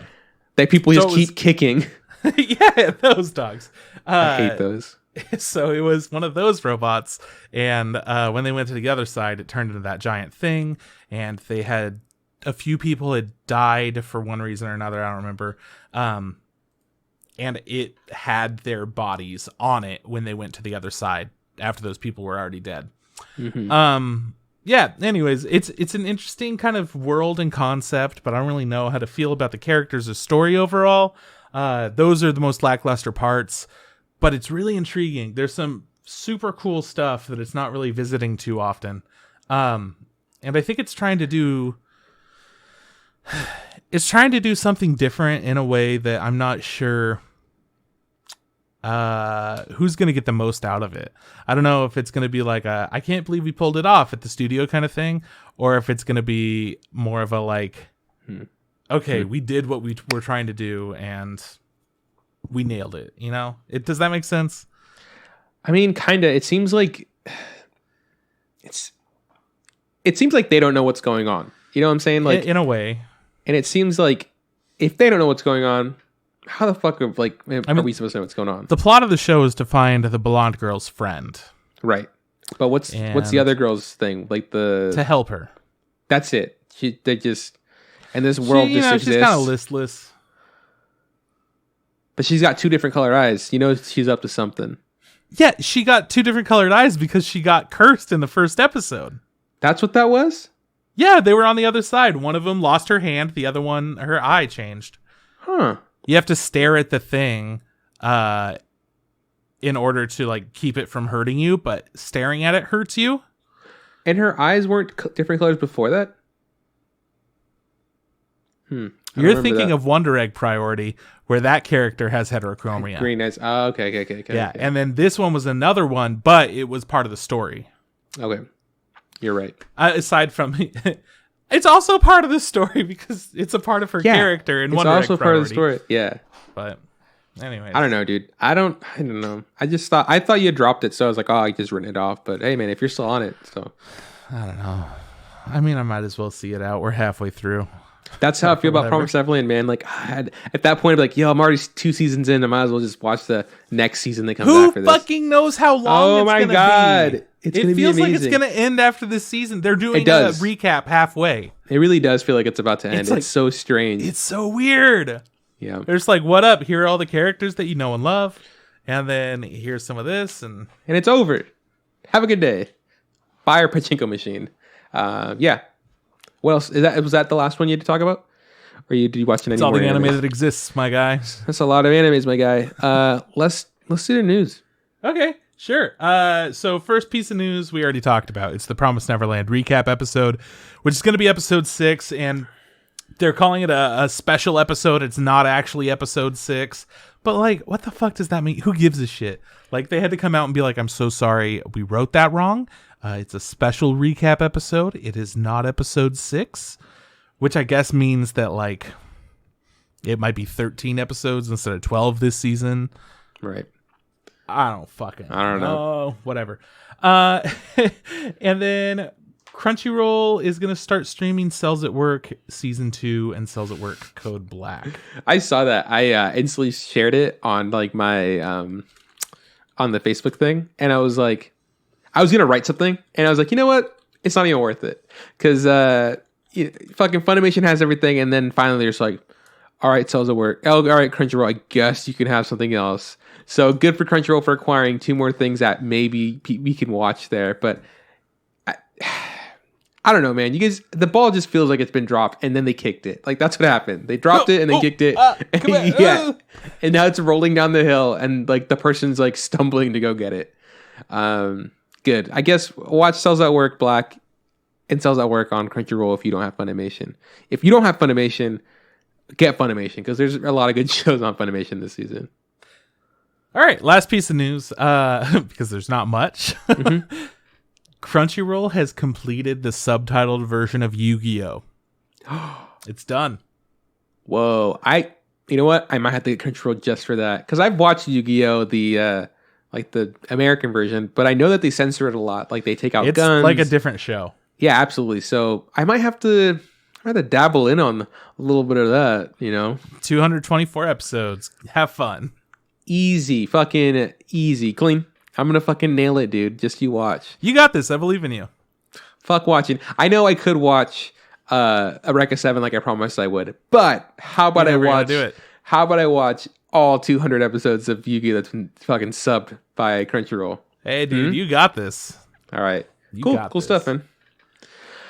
Okay. That's the news. And it's now time to talk about Earwig and the Witch, the new Studio Ghibli movie directed by Goro Miyazaki, who has done everything that his dad hasn't done in the past 20 years. Mm-hmm. Look, This could have been such a rad time. Yep. It's literally about a witch's daughter who was dropped off at the orphanage for safety. And then she gets adopted by the evil witches, ? That were at the very beginning of the movie. Mm-hmm. And then it turns out that they were in a band with the mom. Mm-hmm. And I'm going to spoil this whole fucking thing. Oh, yeah. Nobody should watch it. Nobody should watch this. That's that right there. You could stop right there. That's the entire movie. You just told me the entire movie. And did there ever exist a conflict in it? Nope. Not really, Nope. no. I just sat there watching it. Was like, it's going to be so cool to watch this little girl like learn magic and also rock and roll. She barely learns magic. I don't know, man. Like, was there any conflicts? Not really. Were there any resolutions? Not really. Did any characters develop anything? Not really. Our character, Earwig, her name's Earwig, by the way. Actually, her name's not Earwig. It's something else. But her real name is Earwig. The band's name is also Earwig. Anyways, the beginning, she's talking about how great her life is at the orphanage, where she's like, I can do whatever I want, and people do what I say, and it's the best. And at the end of the movie, she's like, eventually she gets around to being like, I like living at the home. I could do whatever I want. People do whatever I say. It's the best. She didn't change. She is the most positive motherfucker that's ever existed for no reason. She was an infant. She was a baby. She couldn't remember a thing about her existence before the orphanage. Yeah. But she's raised to have this amazing personality thanks to the kids and the runners of the orphanage that we don't get to see again. We see what's his name? Custard? Is that what they call him? Fuckface. Yeah, we see Fuckface for sure. We see him later on. We see him at the very end, remember? Here's the thing that my experience with Earwig and the Witch. I went to go watch it. I was like, I have all intentions to watch this. It's 80 minutes long or whatever. Let's fucking do it. I got HBO. Let's do it, boys. I'm watching it, and I think within the span of 30 minutes, I fell asleep like 10 times. And then I woke up. I had to stand up, wake myself up, and like, you know what? I can't watch this right now because I don't know what's going on. And so I turn. So you might say to yourself, "Oh, Juan, but you were tired, so like maybe that's why you couldn't stay awake." No, because then I put on a different movie and I watched the entire thing and didn't fall asleep once. And so it wasn't until I guess Tuesday I was like, you know what? I'm gonna watch this. So I forced myself to watch it, and 80 minutes done, I was like, you know what? Absolutely nothing happened. Every character was one note. That was the issue. It was so hard to try to be engaged with this. Like, whenever there was a moment where I'm like, hey, that's kind of cool, it instantly just stopped being cool. I was like, oh, okay. That's pretty dumb now. I don't fucking care about this anymore. My favorite character in the entire thing was the Mandrake. And the only reason I liked him was because he could do whatever he wants and he got mad all the time. That was it. Besides that, couldn't give a fuck about Earwig. Couldn't give a fuck about the chick that adopted her. Couldn't give a fuck about her mom because she's there in the beginning and then she's there in the last 2 minutes. Don't care about Custard. We don't get to see again like the relationship she has with these people because like we get her telling us it was amazing growing up here. They treat me really great, but we don't ever see them again. We got a fucking talking cat. It's also named Custard. No, his name was Thomas. She just kept calling him Custard for some reason. Because she's fucking stupid. I don't know. It's like they were like, children are all the same. Whatever. Like, she doesn't have any personality. She's just really upbeat about everything. That's going to be it. She's going to forget the name of her best friend and the cat at the same time. Like, again and again and again. Yeah. I don't know. Like, she just saw her best friend as like a fucking tool. And then she just saw the cat as a tool. I don't know. I looked into it a little bit because I was like, what's going on here, right? Turns out that like this is based off a children's book, right? Written by some chick named Diana Wynne Jones. And she's the same person that also wrote, Howl's Moving Castle and like other stuff that they've done like, good things off of. So I was like, okay, maybe that's why it is the way it is. Maybe there's not I thought maybe there's not source material. There is source material. I don't know how big the book is. There's no Wikipedia link to let me see what the Earwig in the Witch is. So I was like, maybe it's like 5 pages because this shit dragged ass. it was unbearable. Sierra described it really well. At a point, she's like, she was having a hard time watching it too. She stopped she tried to watch it the first time with me. She didn't watch it the second time. And eventually I stopped, like, hey, I'm like, hey, I can't do this. And she's like, me either. She's like, there's nothing happening to keep me engaged. And but visually, we haven't really talked about the visuals. She's like, it's like visually, she's like, Sierra said she felt like she was watching one of those direct claymation, but it's not. No, Sierra said described it as like watching one of those direct to DVD Barbie meets the Winter Princess movies, or Barbie goes to, and I go like, yeah, they did feel very stiff. There were a lot of points where I did feel like, oh, this looks like it's one of those 3D shows made for kids that they just put together every week, a new episode. It's a new children's show thing. It's a new Paw Patrol. It especially, yeah, exactly. And it especially felt like that because there was a lot of like just beats that held for too long. Like there was a joke and then was this like really long pause and then something else would happen. Almost like it was made on purpose for children to watch and then be like, oh, I get it. I'm laughing now. Play again. And I guess to be fair, Studio Ghibli does usually make, family friendly movies and stuff. So it makes sense that its demographic for this would probably be a younger demographic. But that sucks because there are other movies that Studio Ghibli makes that are for a younger demographic, but as a grown adult, I can watch it and have an amazing time with. Let's look at one of the most obvious ones, My Neighbor Totoro. Yeah. Its moments of quiet and space in between really just try to give you the idea of living life in the country. Mm-hmm. Things are slow, things are calm.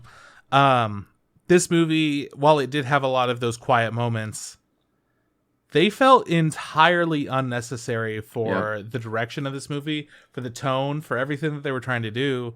Nothing matched up. Yeah. It felt, you had said it felt like Goro needs to take a lesson from his dad, and there's a formula for Ghibli movies, and he absolutely said fuck it, and he just didn't do it. Yeah, exactly. And I absolutely do agree. There are moments in Spirited Away, those other movies like Spirited Away, Totoro, where shit's slow, the music's quiet, and it feels nice. It feels like, okay, cool, we're having a breath, I'm breathing in this environment or whatever. In this, the pauses felt agonizing. I think honestly, this was the movie felt like it all happened in a week or something. It was. Yeah, it felt like it was. So... I had no idea what the pacing was for anything. She'd just gotten there, but she also said it's been really nice living here for so long now. Stuff like that. Mm-hmm. I don't know. There's the part where they leave the orphanage and they walk to their house that they live in, and that shot felt like it went on for so long. And I was like, if you're trying to show me the world, I'm not impressed. First of all, you've had plenty of other shows where you build an amazing world, and the world you're showing me, even though it's supposed to be an English town or whatever, you're not doing anything special for me to be yeah, this really long shot of you guys walking and you guys showing your relations with each other, it's not adding anything to your scene. It's boring is what it is. I'm waiting for shit to fucking happen. They finally get to the house and it's just you're my assistant, let's fucking go. And it's ugh.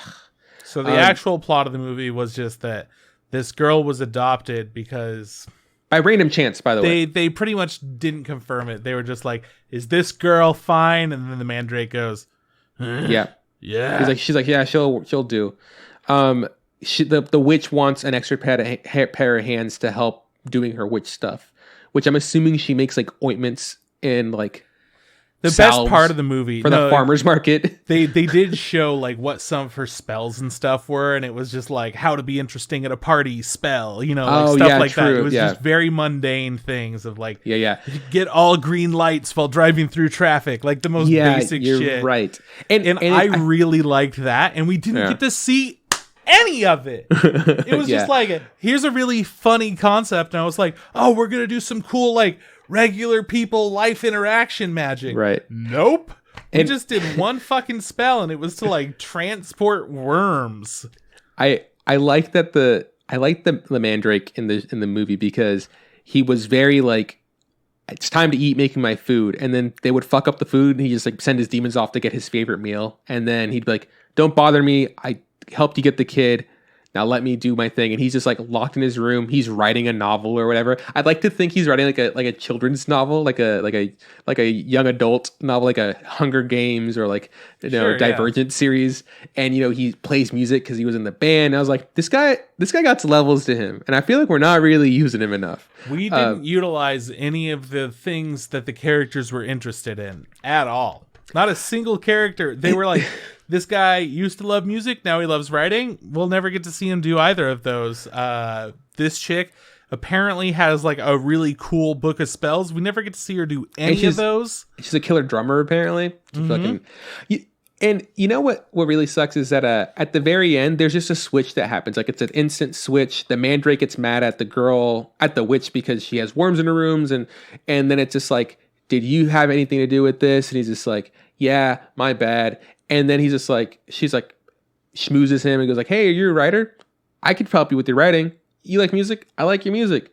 And then they befriend each other, and it just like, now everything goes her way. Now she has to be taught magic, which we didn't get to see throughout the entire thing. She had to learn magic by herself. And she's like, her room is perfect. She gets to go to school. Her and the main Drake have a relationship where like she compliments him and he gets embarrassed. It's like all the fun stuff that we could have seen was like maybe given in the last 10 minutes of the movie. And I completely forgot about that. Like, just cheap ass. Here's the movie that you would have enjoyed at the very end. And then in the very end, like she the relationship she built is just all there. And she's like, things are great now. Like, I'm learning magic. Me and the Mandrake get along. We go to the beach. It's like, I would have loved to see the Mandrake and you go to the beach. Custard comes over and he's terrified of the Mandrake. That sounds like a fun time. And then at the very end, her mom shows up at the door with Custard, and she doesn't know it's her mom. She just knows she's the lead singer of Earwig. And she's like, hey, how's it going, Earwig? No one's called her that. I mean, I think the Mandrake calls her Dearwig now, like as a pet name. But it's like, cool. And that's where it ends. And I go, oh, nice. Now that the things that I wanted to see, like the actual bit, the actual story, happened in the last 10 minutes. And it's like, but it's over. And there'll probably never be a sequel because it's doing fucking horrible. I don't want a sequel. Yeah. I don't know. I was going to ask, did you watch this in English or Japanese? English. You know what happened? I played it. It was in English. I went HBO, hit it. I want to watch Earwig. And I went to the subtitles or whatever, to the audio settings. And I was like, to see what my options were. It was only English. So like, fuck. I'll watch this. It doesn't matter. I don't care. But I knew you would be like, Trip's going to hate this. Trip would want to watch this in Japanese the way it's supposed to be made or whatever. It's Studio Ghibli, dude. I finished the whole thing. The fucking English dub is ass. Like, it's so bad. I don't know who told Ghibli. They were like, we got Casey Musgraves to play the mom. We are fine. That's like, it. That's the movie. It's impressive that they get like voice actors who do an English accent, and it's like the worst English accents ever. Like, they don't sound good. And then on top of that, like, they didn't do the best job of trying to make what they're saying fit the lips that the people are doing, right? Their mouths are moving. And I know that dubs aren't always true to the anime because it's like even they can't. Harder when it's 3D though. Yeah. So, but because it's 3D, it's so much harder to get it right. And it's when they miss it, they do it wrong. You notice it so much more. So from the get go, I'm just like, oh man, this dub is just not the business for me, And then it's all done. I finished the whole thing. I was like, oh, okay, good. And then I go back and I was like, let's see if the subs are hard subbed in. Let's see if there's another option to watch this. So when I played it, I only played it because it was in English. And then I didn't know that you'd have to go on HBO to the settings, hit the button, and no drop down menu. It just turns. It goes, oh, you're in English? Hit it again. It goes to Japanese. I didn't know that was an option. I go to play it in Japanese. I watch the first like segment when they're dropping her off on the stoop and the characters come out, and I go, oh man, the sub is a lot better. Like I'm not instantly hating their horrible accents and the fact that the dialogue doesn't match with their lips. So this is a case where, oh my god, I wish I would have watched it, subbed. But all that being said, this shit was still so boring that even if I went back now and watch it subbed, I would still not have a good time because I know how it ends and it's not entertaining. I'm upset that we had to watch this and be disappointed. Yeah. It really did have the perfect formula that was completely thrown out the window. The base of everything was perfect, and they didn't decide to do anything with it. Yeah. They just decided to show us the base for like an hour and a half, and we were like, this is cool. What's next? And then there was nothing next. You know what I thought? I thought this movie was going to be girl gets adopted in an orphanage, starts learning magic, and then also rocks out with the band. That's what it's going to be. I was hoping. How sick would that fucking be? Oh, trust me, dude. I was thinking about how fucking rad this movie would be. And of course, I'm like creating expectations in my mind that I don't. It's Ghibli. How do you not? They rarely like the stuff that we've seen like go, oh man, that's a bad one. Like even the bad ones are still kind of good. It's always like, oh, that was cute. Yeah, like, exactly. Yeah, like but like this one was just like, oh, it's Ghibli. They have to knock it out the park. It's like Pixar giving us a bad movie. It's like Pixar doing the Good Dinosaur that people fucking hated. I didn't watch it, by the way. I didn't watch it. People hate the Good Dinosaur, and I go, gotta oh, change that sucks. that someday. Yeah, me too. Maybe one day. At least we have Cars 3. Yeah, I did kind of like Cars 3. I think I've never seen any of them, but I'm glad we have it. Yeah, check it out. Yeah. Man, it sucks. It was the cover thing. Just I guess was misleading. I just thought it'd be like a different movie, and it wasn't what I wanted it to be. Yeah, the cover's the most misleading bullshit I've ever seen. It doesn't happen in the movie. If the cover was the movie, I would have had a way better time. Could have been like a 4-minute short, and it would have been so much better than this movie. Because the length of the movie made no sense. It was just a bunch of bullshit. Fuck it. I'm not down. I like when it's just like when they go, oh, dude, those 12 witches, they're following me. I have to leave Earwig here, and I'll come back when it's safe. It could take years. We don't fucking hear anything about those 12 witches at all for the rest of the movie. I was like, cool, you're setting up a great plot. Fuck you. None of it happens. Some Promised Neverland bullshit. Oh man, when I was texting you, I was like, hey man, you doing the pod? Because I didn't know how you were feeling about it. You know, you're testing stuff, and you're like, oh, I'm absolutely doing the pod. Like, I put in the effort to watch it, so I'm gonna talk about it. And I was like, okay, good. I also put in the effort to watch this, and I just want to say, to be honest, like, I didn't have a great time. And then you text, I think you said, Mary and the Witch's Flower is better than this movie. And I was like, oh, I read that. I go, oof. Yeah, absolutely. Oh my God. By a long shot. 100 times over. And we watched Mary and the Witch's Flower. We saw that and we were like, that just feels like a really weak Ghibli movie. Yeah, it's like this Ghibli did not light. feel like a Ghibli movie. This felt like some fucking bullshit. Yeah. I'm upset at this point, I guess. I've gotten to the point where I'm upset. I'll also say, I'm pretty sure Rania and the Robber's Daughter is also Ghibli, right? This is their TV show. I like that. That was cute. I like that way better than I like this. I was like, oh my God. Childish, but it was fine. Shit happened. At least there's fucking plot and development. I will say, like, there are parts of the, like, visually that like, this is pretty cool because they're not really, Ghibli's not known for doing 3D. I think this is their first 3D movie, right? It's like they're stepping into that, like, that field of doing stuff in the third dimension.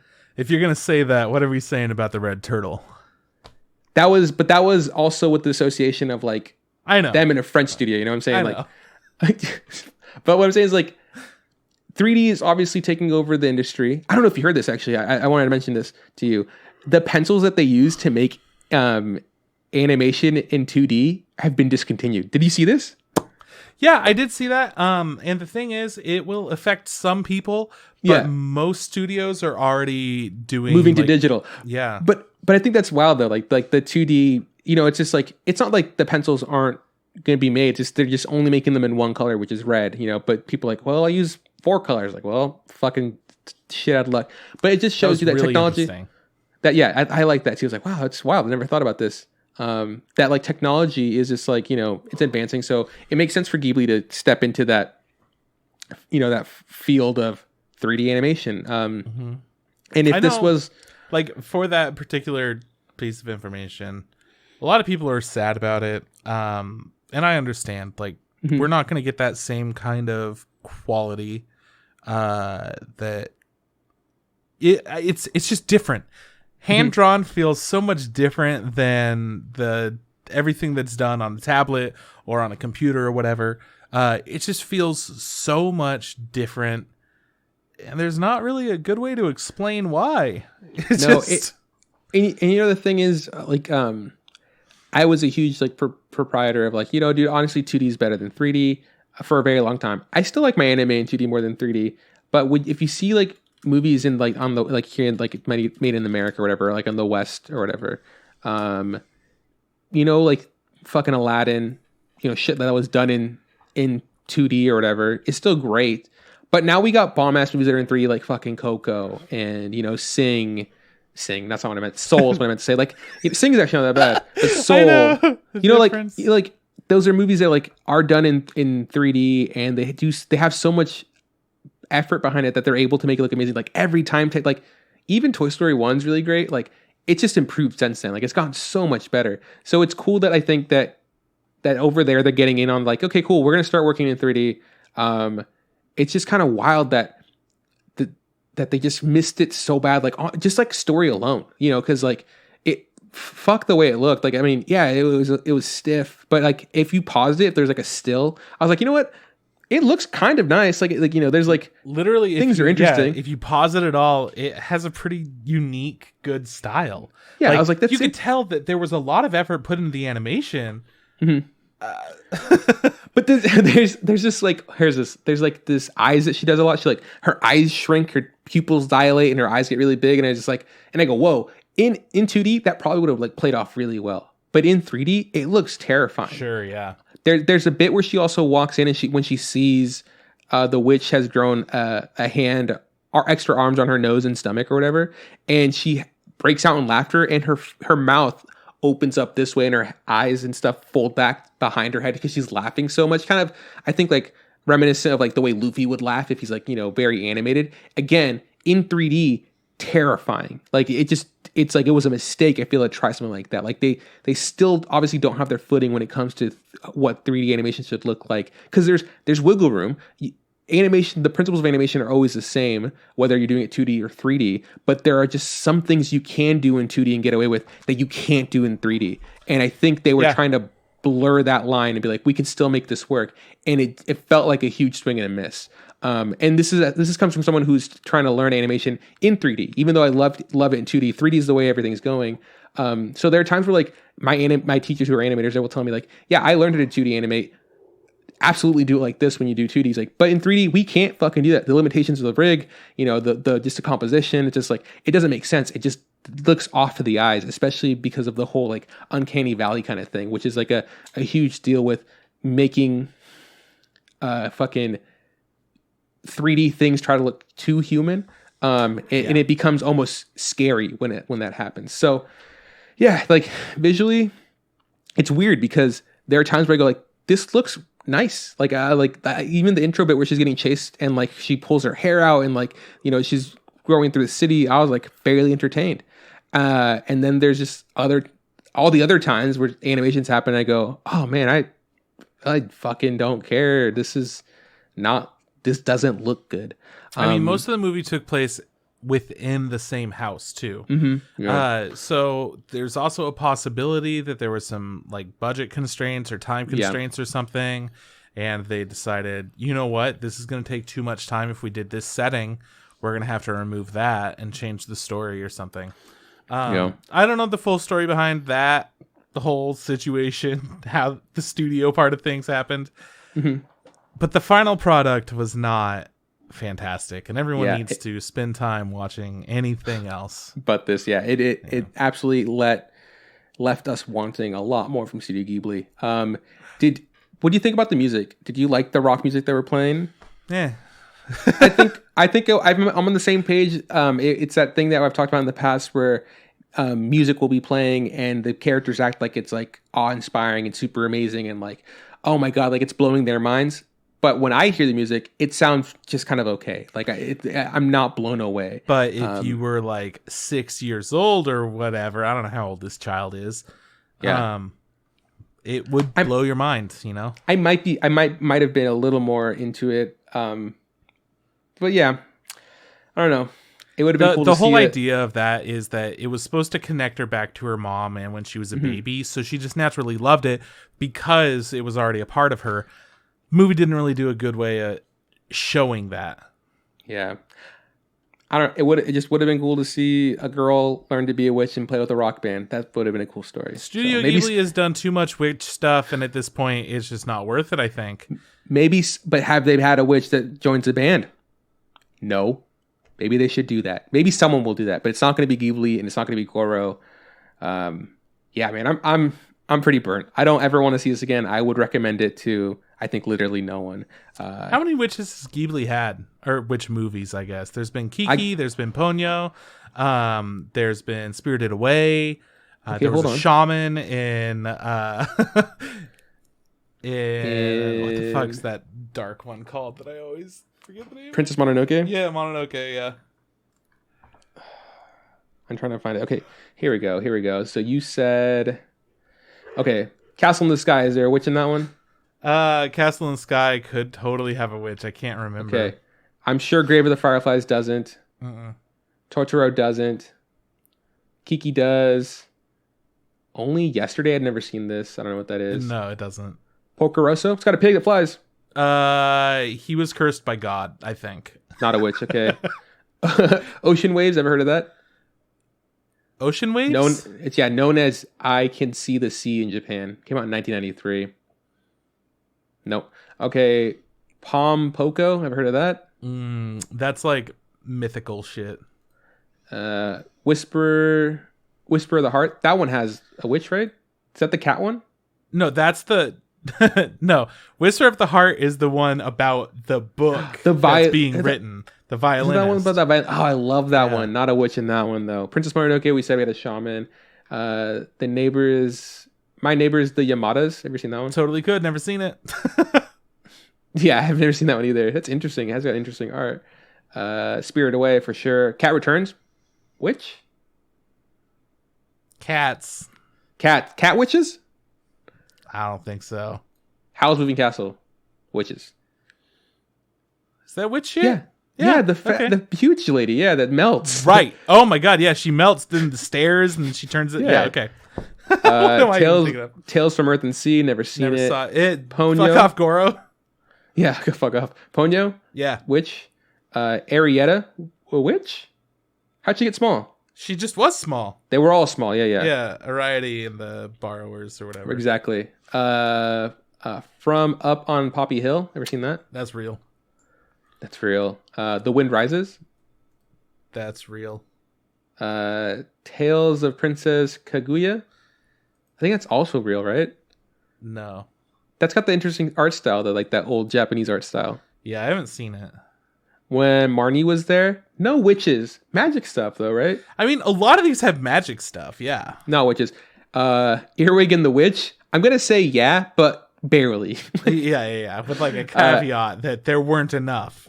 And then How Do You Live, which comes out in 2023, directed and I think written by Hayao Miyazaki. I don't know what that one's about. He only came out of his retirement because he was bored, is what he said. Yeah, I think they said like he was like I'm dying. By the way, that was 8 total of 8 things with witches. Not enough. No, we need more. Fucking. All right. Well, that's it, man. Cinematic universe. Yeah, that is it. Next week we are not talking about this. Instead, we're talking about another thing. So look forward to that other thing that we're going to talk about next week when we talk about it. Yeah, for sure. If you like our theme song, check out Not Mars on Spotify. He's got his new single out, Paperweight. He's got a music video. Check it out. It's a boy, Tom Nasser. Dope dude. Trip, where can people find us? You can find us on Facebook. Look up the Instagram podcast. Same thing goes for Instagram. Look up the Instagram podcast. If you want to send us a tweet at Instagram Pod. Podcast Interfit. Shoot us an email, instagrampodcast@gmail.com. And each week we stream live on Twitch when we're recording. Usually it's going to be Wednesday night, sometime between 8 and 9 Pacific Standard Time. Yeah, thank you guys so much for listening and joining us and all of that good stuff. Yeah, well, this is bye from Juan. See you around from Chris. Hey, Trip, don't forget. Just add hot water.